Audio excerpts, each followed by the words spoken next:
She's just erratic. You never know. Mother would just simply lock the doors. This is the father of this child. What does that have to do with anything? If that And happens, so- she's going to go to jail. You are unable at this point to resolve this matter.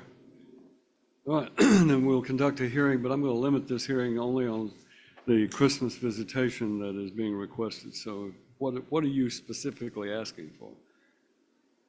You'll turn that microphone, well, just come up here. December the 24th, beginning at 8 a.m. to December the 25th at 12 p.m. So mother can have that second half. So he wants the Christmas Eve and Christmas morning. Yes, Judge. He didn't have the Thanksgiving because he was not able to do the visitation. So we're hoping we can get the Christmas Eve to Christmas morning. Prior to this, this child is 2 years old, I think, 3 years old. The child is 3 years old, Judge. And then beginning December, it was supposed to be from 8 a.m. to 6 p.m. unsupervised, still during the weekends. all right.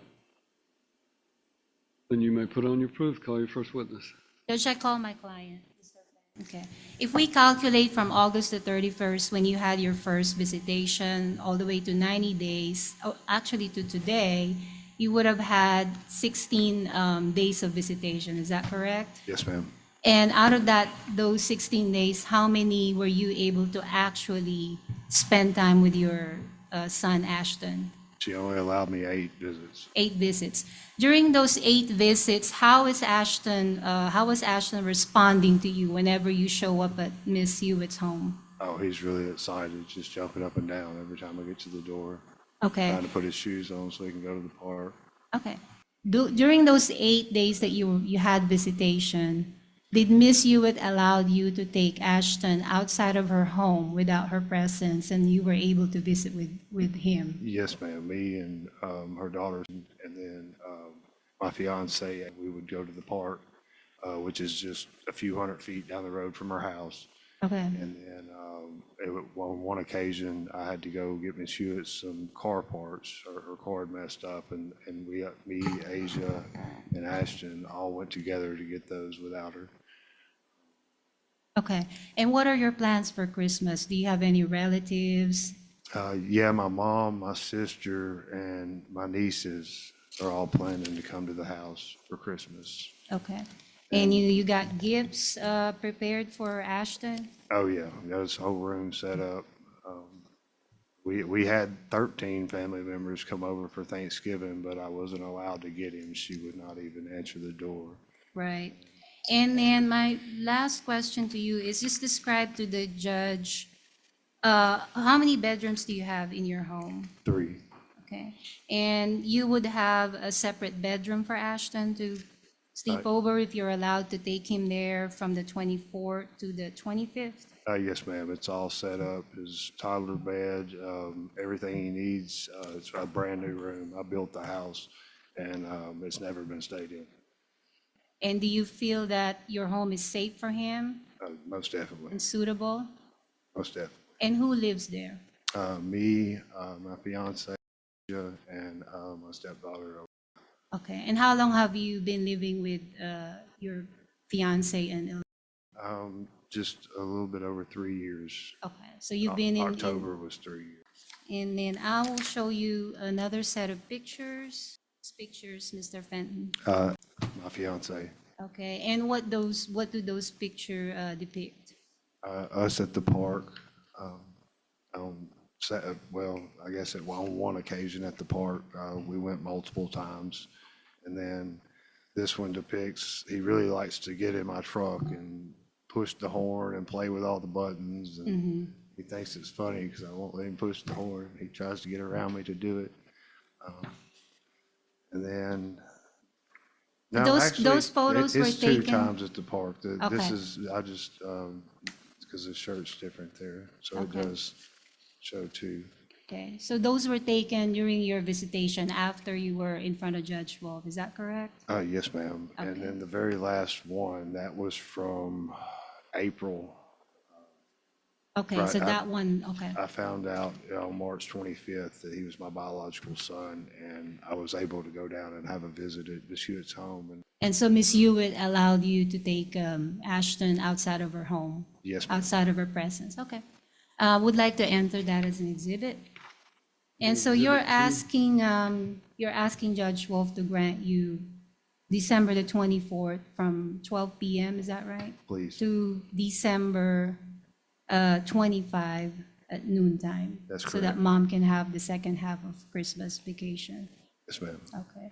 And then, Judge, I also have in the motion the supervised visitation, so will that be continued, or am I allowed to go ahead and request for that Well, here?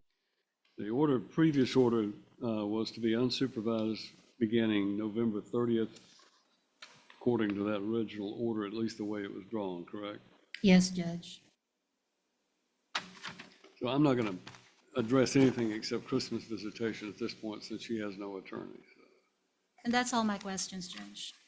But you have the right, acting as your own attorney, to ask questions of him regarding his request for Christmas visitation or anything he's testified to.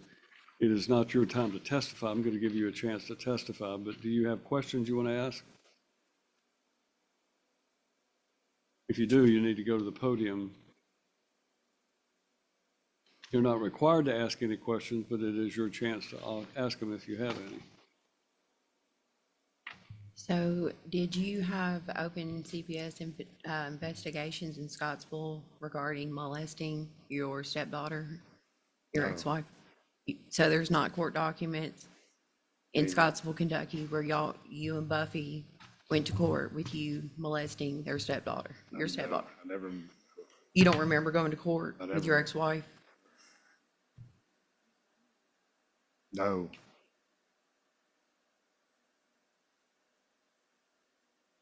So if we pull the files, the court records, You can pull, there is no, I Yes. have zero criminal record whatsoever. you changed your last name. I That's changed my why you last changed your name at last name. 32. I have my, I'm sorry. You're going to ask in the form of a question. You can ask him whether or not he did or did not change his last name. Did you change your last name after you and your wife went to court for the molestation of your stepdaughter, buying her a dildo to, I quote, practice for her? I changed my last name at 32 years old after I went through my first divorce and had my lawyer retained when my grandmother was on her deathbed, because she asked me to change my last name because I'd never carried my father's last name. With my DNA records, I changed my last name. Had nothing to do with trying to evade what had, No. Amy, Transpired it in had to court do with your me having ex-wife the and- wrong last name. okay, your whole life. Men are supposed to carry their father's last name, so you can pass mean- it on. Just kind of weird it happened after. You can't make a statement. Sorry. You need to ask a question. Okay. I don't feel safe. Thank you. Just have a seat. Hold up, Mr. Benton, where do you live? Scottsville, Kentucky, it's east of Bowling Green, about 10 miles across the So Tennessee, Kentucky. how long does it take you to drive between there and where the child is living? It's 2 hours without traffic, 2.5 with traffic. It varies, I always allow 2.5 hours. How long did you, I'm sorry. How long have you had this lady in your life? Over 3 years, 3 years. And in is she October. living with you at that address? Yes, All right, so that, the pictures that we show is your residence with this lady that your girlfriend or paramour Fiancé. or whatever live in together. Okay, now, and does she have children? yes, a 16-year-old. She turned 16 December the 9th, Elena, which Right. is in the courtroom today. Allegations get made in divorces sometimes to gain an advantage over a custody situation, and I'm just going to ask you that you're under oath, and you understand that lying under oath is aggravated perjury, a felony. Yes, sir. So she's asked you a question about this issue, about whether or not there was ever an accusation made against you that you had sexually molested a child in a prior situation. Was there such an allegation? Yes or no? There was a CPS investigation, but it wasn't to do with anything to do with me molesting a child. It had to do with her finding a sex toy that was brand new in the laundry room late at night and carried it to her bedroom across the house, took a picture of it, sent it to her friends by her grandma's. It was a what now? It was a sex toy, like a little, but it was Sex toy. It was brand new, and it was wrapped up in a package in the laundry room, hidden. And who did this? The child took a picture of it? She took it from the laundry room while everybody else was in bed, took it to her bedroom, unwrapped it, snapped a picture of it, and sent it to her friend that lived beside her grandma in Westmoreland, Tennessee. Well, the friend shows her mom, mom calls grandma, grandma calls CPS. All right. So there was an investigation. What was the result of that investigation? Her brother stayed there, and she went and lived with her dad, and then ultimately went to live at her grandma's. All right. Her brother graduated. But there was from never, home. according to you, there was never any investigation of you for you allegedly having committed some act against No, this child. no, and no criminal anything. I mean, no. Now, your son, and this is a little boy, correct? Yes, sir. And he is 3 years old, and you have had contact with him since you learned, as you said, in March, that he was your March of this year, that he was your 2025. biological child. March the 25th, yes, sir. And you understand that's not a very long period of time to have a relationship with a child that's 3 years old. You're just beginning to learn him and him learn you. You understand that? Yes, sir. And we are not going to deal with what's going to happen in visitation was with, the future, except I'm trying to deal with this Christmas visitation. Who is you're saying is coming to your house for Christmas? My mother, which is 82 years old, and my sister, Jaren, which Miss Hewitt was best friends with when we were kids. And she is 2 years older than me, so she would be 43. And then I have two nieces that are 12 and 10. And then I have two grown nieces that are 24 and 26 who are registered nurses. And then a nephew, and he's 20, and he's in the medical field as well. All right.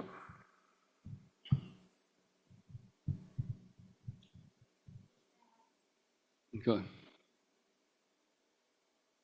Anton, I just want to clarify the change of name, and I'm going to pass some documents to you.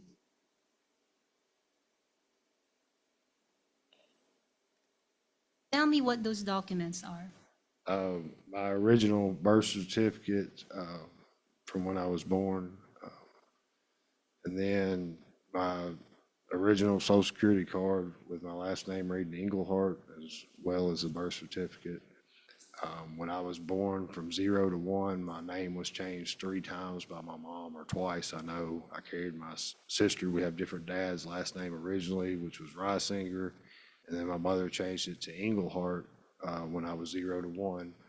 And when my grandma was on her deathbed, she asked me to change my last name. She said, "You're going to have a son one day, and I want him to have the right last name." She said, "So you have your DNA records. Please go change your last name." I did this at 32 years old, so many, many years ago. It's been 9 years since I did this. So you didn't change your name to evade some criminal prosecution whatsoever? No, not at all. And tell me about the clearances that you have gotten from the government, from NASA and things like that, just very briefly. I did a project year before last in Mississippi at the NASA facility, which is a government facility. And I mean, you have to do extensive background checks, and I have a U.S. government badge on the table. Okay, so they had run your criminal background and things like that. Is that Yes, right? ma'am. I've worked federal projects, so anytime I work on my airport, like B&A Airport, or any high-profile job, that's part of it, you have Okay. to- And that's an ongoing situation with your current job, is that right? Yes, for the last 23 years. That's correct.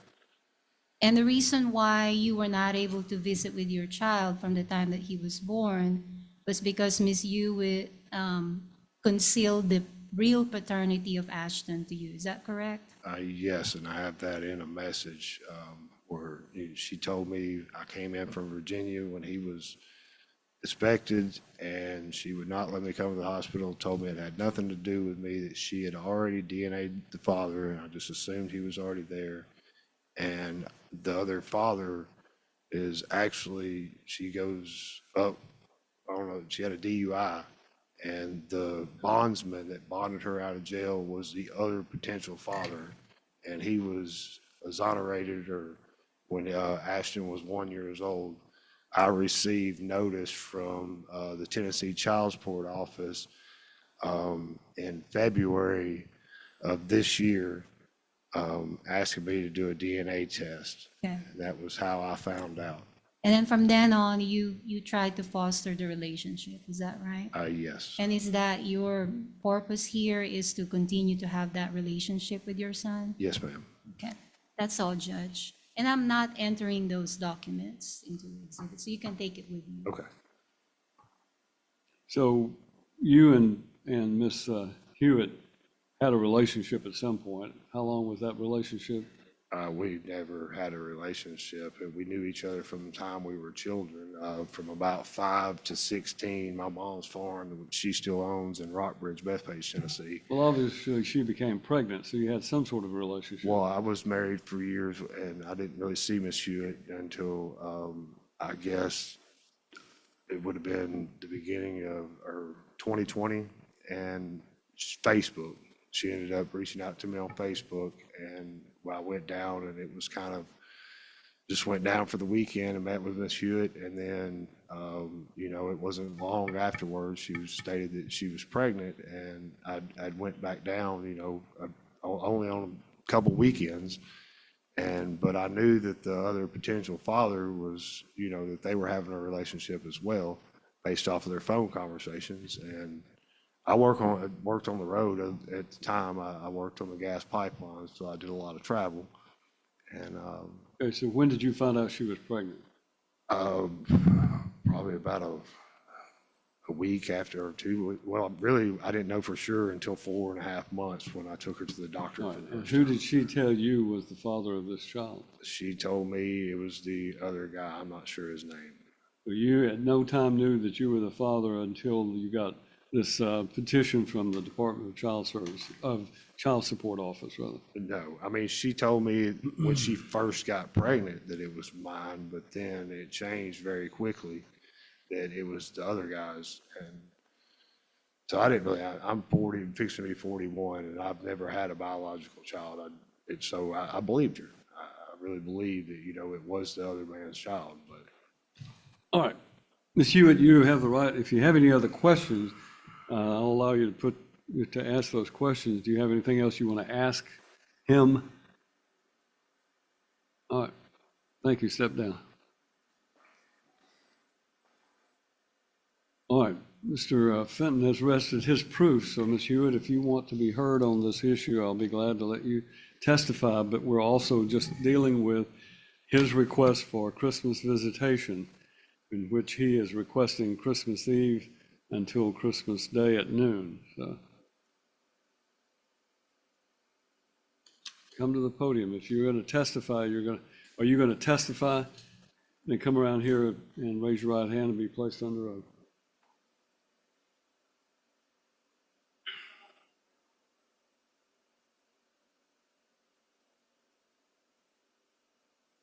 All right. Let me correct one thing. I know you referred to this as my child. My child is nonverbal autistic. Number one, it's not just your child. He is the father of that child, and the legal rights that he has are such that you cannot simply say, this is my child, I'm going to do it my way.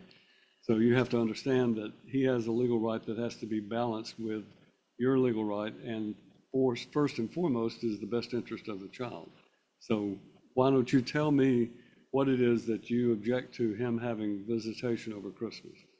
I don't object to supervised visitation at all, but he doesn't know Ashton well enough or anything about I mean, I've raised a 22-year-old special, autistic, and he's in college now for cybersecurity. He works at Walgreens, licensed pharmacy tech. I've been doing this a long time. I've got a 12-year-old daughter, and now Ashton, but he's more special needs than any of them. He's got a rare heart condition also. He gets therapies all through the week. He was previously with TEIS from birth, and then we switched over to the Board of Education, where he gets ABA, OT, PT, speech, and it's just, he doesn't know when he's overstimulated, and even when he's had this visitation, the only thing that he does is pick him up. He doesn't try to talk to him or anything. And he's worried about taking him out to his truck where his girlfriend sits the whole time outside the house in the truck. That's what he goes out there, and he's more worried about her sitting in the truck than my child. And we got in an argument because he was teaching him to go up to the road. And he kept trying to go up there, and he let him lay on the horn, and I have neighbors and things too. But I mean, I don't feel comfortable. And as far as, I mean, I can prove from his own messages I've got printed out. He's known since day one this is his child. The only reason any of this started, because I had to work with DHS child support finally, and to be honest, I wish I just never did.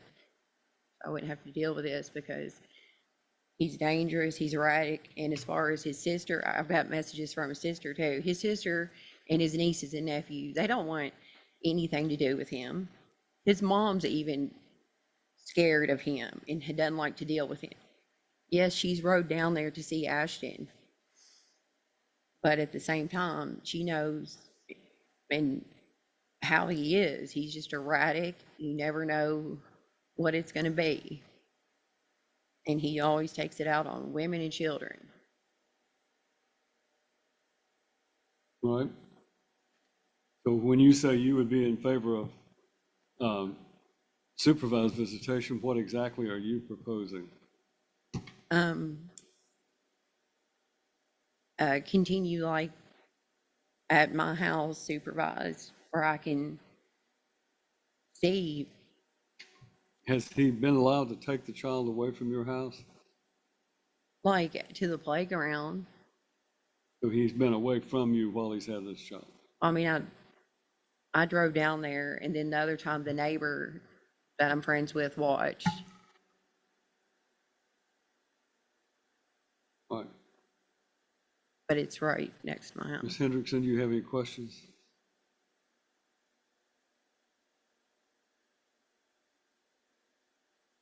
Who is your son's pediatrician? What does that have to do with anything? What was your question? Who is the child's pediatrician? She's saying that the child is going through therapy and things, which we don't think it's correct. Number one, you don't get to, you can object to a question, but that here, you need to understand one thing, and this is, you've referred to the child as my child more than once, and I thought maybe I'd emphasize it enough, but I want to make sure you understand. This is the father of this child. You and he had a sexual relationship, and he is the biological father of this child. Therefore, he is vested with certain rights that the law in the state of Tennessee give him. Those rights include, as a non-custodial parent, the right to know who the child's doctors are, the right to be advised of certain things about this child. And when this is all said and done, there's going to be a parenting plan that's going to be entered that's going to set forth all of that information. But you cannot simply say that you're not going to let him know who the pediatrician is. I mean, So you're going to have to answer that question for Ms. Hendrickson. Answer the question. Okay, so if I check the records, they will have file there, medical records there. Yes. Mr. Fenton has brought his mother with him on some occasions. You remember that? Yeah, I love his mom. I Right, mean, I so- love her. So it's not true that he does not have a good relationship with his mother, No, he because in do- he- fact, he has taken him to your house so that he can see his grandson. Is that right? That doesn't mean he has a good relationship with his mom. But he has taken the grandma with him Yeah. on and some then of the she comes visitation. Okay. And, yeah, So Ashton has met his grandma, correct? yes. Okay. And then, and you're saying that Mr. Fenton knew about the paternity, but in fact, you texted him confirming that you told him he was not the father. Do you remember that text message? Oh, yes, I've got text messages too, but, after many drunk, late night, crazy messages, and I mean, him calling me a drunk gutter slut and all this stuff, so, and I've got the message from his sister too, telling me just say it's not his. Okay, so but you never corrected it. Let's say you were drunk when But you he told him knew. you're not the. I don't Let drink. me finish the question, ma'am. I don't drink. Well, you just said you were drunk. I said he was drunk. Oh, he was drunk. Okay, so but you are confirming that you told him he was not the father. Is that correct? Yes, but he knew. Okay. He had a So period it was tracker a on his phone. misstatement, ma'am. One of you I'm talk at sorry. a time, please. So it was a misstatement when you claimed there on that stand that he knew all along, because you told him he was not the father. He knew all along. He had a period tracker on my phone. We were never apart in the beginning when we were together. He purposely got me pregnant. And then when I wouldn't move out and live in a travel trailer, like when I worked out of town and lose my housing and all that crap, he got mad and but I would still get just crazy erratic messages, or he'd show up out of the blue. But why did you tell him that the DNA test was not He had a him? DNA test in his truck when he came down after Ashton was first born. Walked in the house, said he had a DNA test in the truck, but he knew he didn't need it because it was his kid. And before this was even set up to let him see him, I let his mom and him come see Ashton at my house without any orders. And I said that they could come see him. Okay, but since then, you were not following the judge's order. Well- You have not been allowing Mr. Fenton to see his son whenever it's possible. I understand when the child is sick, but when he's not sick, he shows up after 2.5 hours You're of not driving. Ms. Hendrickson, I've told you, we're not dealing with the contempt issue, and I don't think it's Understand, appropriate to Judge. go into those issues. That's all my This is question. only about the. And I only know of the supervised Saturdays. And it says that in the YouTube video, we were supposed to come to court back to here after 90 days. Now, what you I ever just drew ruled up, that we're not going into that, so you Sorry. don't have to say anything else about that. So, That's all my questions, Judge. anything else you want to say? me, All right, thank you. Step down. Do you have any witnesses you wish to call?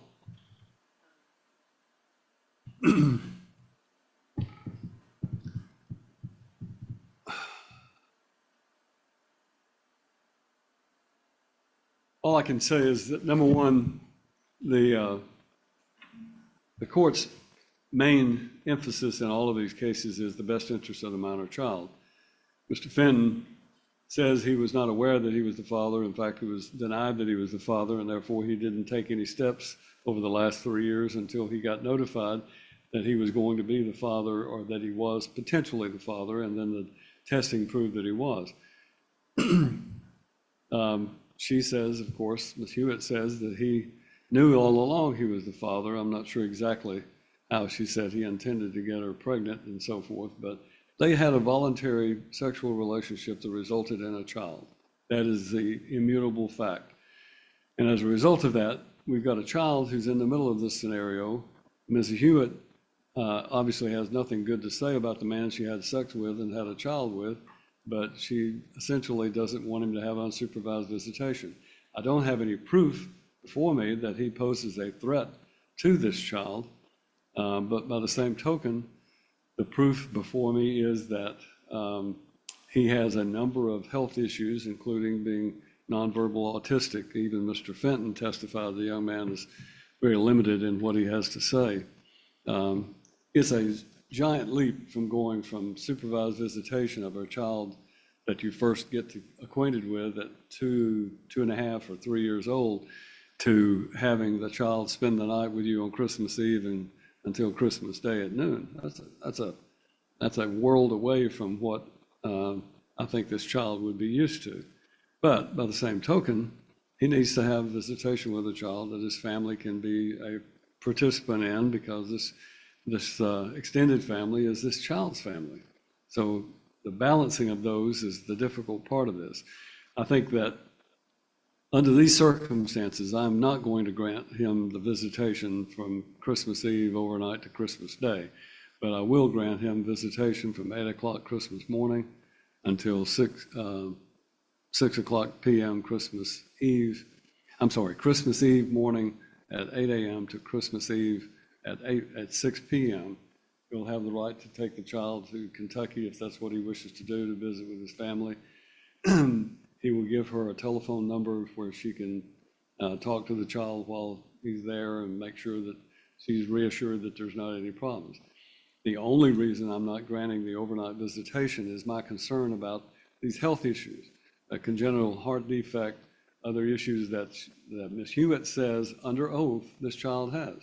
You're going to have a right to look at those medical records and determine whether or not she's being truthful with the court. Same thing, you be quiet when I'm talking. Same thing goes for your testimony about what you say this past event has. She has a right to bring in evidence regarding that, and I'll determine at a later time, or one of the other judges would, whether or not you've been truthful in the history that you've given me. This child deserves to have both parents, but I'm of the opinion that right now you need to take small steps to get to that point.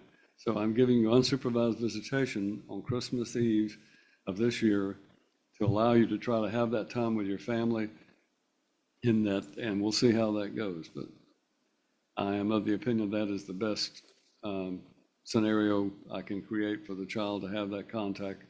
And that will be the order of the court. So Ms. Hendrickson will draw this order, and the visitation will begin at 8 a.m. Christmas Eve morning. Judge, if I may, maybe request that mother just, the exchange should happen at the Dixon Police Department instead of the father going to the house, because in the past, the mother would just simply lock the doors. That And happens, so- she's going to go to jail. So, he may miss his Christmas visitation. He may end up with custody of the child because she's going to if she denies this court order, she is looking at 10 days in jail minimum, because that's what's going to happen, Ms. Hewitt. I'm ordering this. You have to comply. You don't have a choice. And as a result, it's 8 a.m. Christmas Eve morning until 6 p.m. Christmas Eve night. He will pick the child up at her house. I'm not going to traumatize this child further by having the child have to go to the police station and be exchanged with his parent. All that's going to do is convey to the child that there's something dangerous going on here, or else there wouldn't have to be exchanged at the police department. You'll pick the child up. You'll have the child ready to go with whatever needs to go with him to be able to spend the day. The child goes to daycare, so he's away from you for times. This is nothing different than that, except it'll be in his home. You don't bring it back, you violate this court order by some fashion, then you're going to go to jail. I don't want to put either one of you in jail. I want you to behave and do what you're supposed to. It's Christmas, for goodness sakes. You're supposed to have a contact with your family. This child, I'm doing this for the child's benefit, not for Mr. Fenton's benefit. I'm doing it so this child can have time with his extended family and begin to learn that these are his family, these people are his family, and that he has these other relationships. He has medical issues. We'll have to deal with those things down the road. But this is my order for today. Judge, and one more thing, Ms. Hewitt did start saying that she brought some documents. I did have a subpoena ducis tecum issued I'm not for dealing with her. that, Ms. Hendrickson. I said all along that this is only about the Christmas the Christmas visitation. visitation. You have other motions, you have other court dates, you can reset your motion. In January, we have a number of different chancery days. You can get with the clerk, you can reset your motions for a day in January, and we'll deal from there. So, but I'm telling you both right now, you better start thinking about the best interest of this child and not the possessory interest. I'm very concerned, Ms. Hewitt, about you referring to my child, my child, my child. It is your child, it is his child.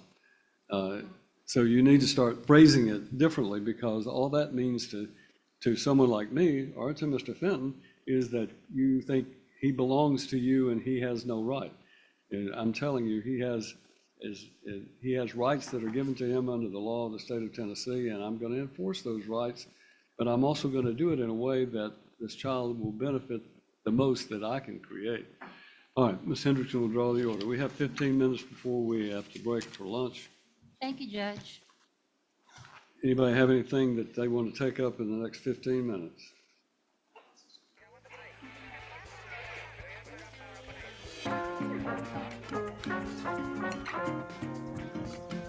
We have